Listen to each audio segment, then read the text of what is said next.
Managing money seems simple on the surface. Earn, spend, save, repeat. But for most people, it's anything but simple. That's why millions turn to budget apps, hoping that a few taps on their phone will magically make their finances better. Yet, studies show that most users abandon these apps within the first few months.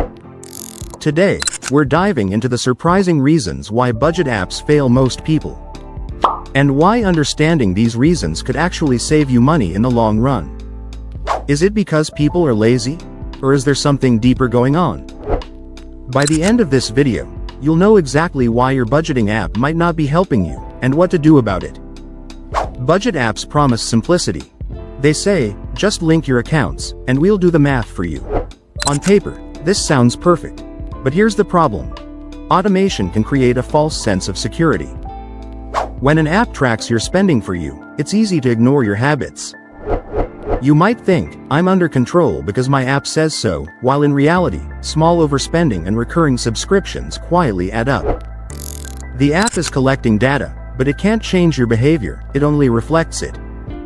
Imagine checking your app at the end of the month and seeing you spent $1,200 on food. You might think, oh well, next month I'll try harder. But if the app doesn't guide you on why you overspent or how to adjust, nothing really changes.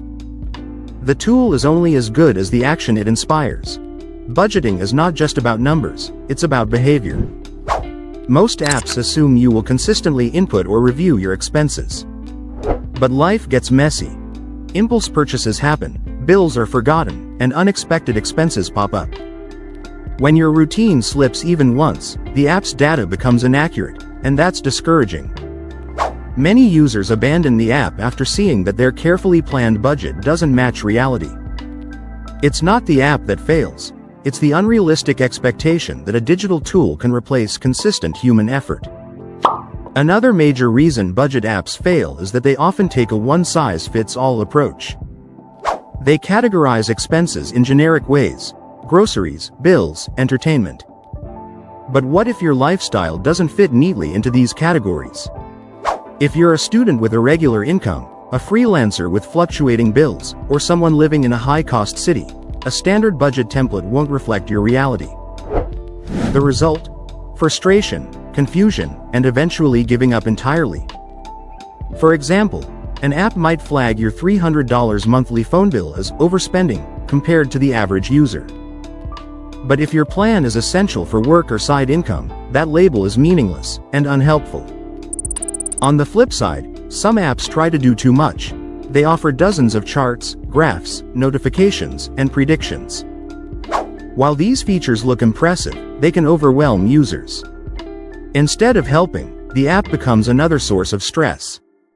Users feel like they're failing because they can't keep up with all the features, which ironically leads to abandoning the tool altogether. In short, complexity kills consistency. Budget apps also fail because they don't account for human psychology. We're not perfectly rational when it comes to money. Apps can't stop us from emotional spending, peer pressure, or lifestyle inflation. Worse, when the app shows us overspending, some people feel guilt or shame. Instead of motivating action, it triggers avoidance. People stop checking their app or stop budgeting entirely. Because confronting finances can feel stressful if the feedback is negative. So, does that mean budget apps are useless? Absolutely not. But success requires more than just downloading an app. Here's what really works. Set realistic goals and don't aim for perfection. Small, incremental improvements beat rigid rules.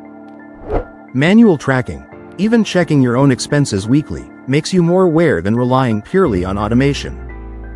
Customize your categories to fit your lifestyle, not the other way around, and focus on habits, not numbers.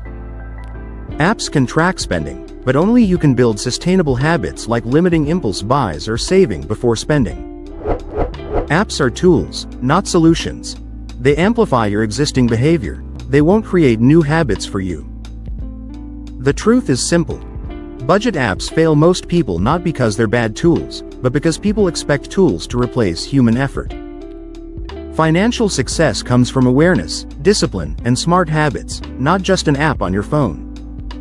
If you can combine a budgeting tool with conscious, intentional habits, you'll finally see results. If you found this video helpful, don't forget to hit the subscribe button and turn on notifications. I share practical money tips, hacks, and insights every week, designed to help you take control of your finances without overwhelming yourself.